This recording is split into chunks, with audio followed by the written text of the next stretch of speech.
आता मी तुम्हाला एक काही अनमोल ट्रिक देतो. बरं, हे ट्रिक्स मला वाटतं बऱ्याच जणांना माहित असेल किंवा नसेल याची मला आयडिया नाही, पण समजून घ्या, माहित असेल तर चांगलीच गोष्ट आहे, आणि माहित जर नसेल तर प्लीज लक्ष करून ऐकायचं.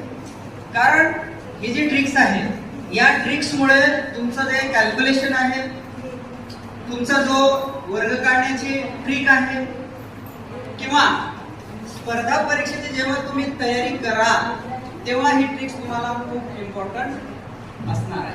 ठीक आहे, बघा आता जनरली 1 ते 10 पर्यंतचे वर्ग सर्वांनाच माहित असतात असं मला माहित आहे. 9चा वर्ग कोणाला माहित आहे? माहित आहे? सगळ्यांना माहित आहे. जनरली 1 ते 10 पर्यंत सगळ्यांनाच माहित असतात. फक्त 11चा नंतर थोडा प्रॉब्लेम येतो, हार्टबीट्स पाळावं लागतात. आलं लक्षात? कारण आता एखाद्याला विचारलं की सांगा 17चा वर्ग काय, तर थोड्या वेळ तो विचार करणार. बरं, 17चा कसं पण काढणार, पण समझून गया 77 का स्क्वायर क्या है, अगर ये पूछा जाएगा तो नहीं बता पाएगा, उसको थोड़ा टाइम लगेगा. अगर यही बच्चा अगर कॉम्पिटिटिव एग्जामिनेशन तैयारी कर रहा है तो उसको 77 का कुछ नहीं लगेगा, वो तो 177 का भी निकाल लेगा. बहुत ही रेयर बच्चे ऐसे होते हैं जिनको शॉर्ट ट्रिक्स पता होती है, और ऐसे कौन से बच्चे होते हैं जो स्पर्धा परीक्षा की तैयारी करते, कॉम्पिटिटिव की तैयारी करते, उन्हीं बच्चों को पता रहता है. तो एक बात जान लीजिएगा, अगर असे अंक ज्यांचा एंडिंग 0 असेल, म्हणजेच बघा 10, 20, 30, इन्फिनिटी मीन्स व्हॉट, अनंत. मग असे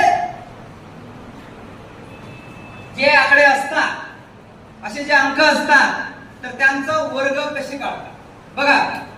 जर समजून घ्या 1 0 असेल, म्हणजे आता समजून घ्या आपल्याला 10चा वर्ग जर काढायचा आहे, तर 10चा वर्ग तर जनरली पाठांतर सगळ्यांनाच आहे, पण एक ट्रिक सांगतोय बघा. जर सिंगल डिजिट असेल, शेवटी 1 0 जर असेल, तर त्याचा जेव्हा आपण वर्ग करू तर जेवढे इथं 0 असतील त्याचे दुप्पट 0 घ्यायचे. 1 असेल तर 2, 2 असतील तर 4, 3 असतील तर 6. आलं लक्षात? बघा 1 0 आहे, त्याचा आपण 2 0 घेतले की नाही, आणि आतल्या संख्येचा वर्ग घ्यायचा. 1 चा वर्ग 1, 10चा वर्ग 100 आला. आता आपण 20 चा घेऊ. 20 चा वर्ग 1 0 आहे, त्याचं काय घेऊ? 2 0, आणि समोरच्या संख्येचा वर्ग 2 चा वर्ग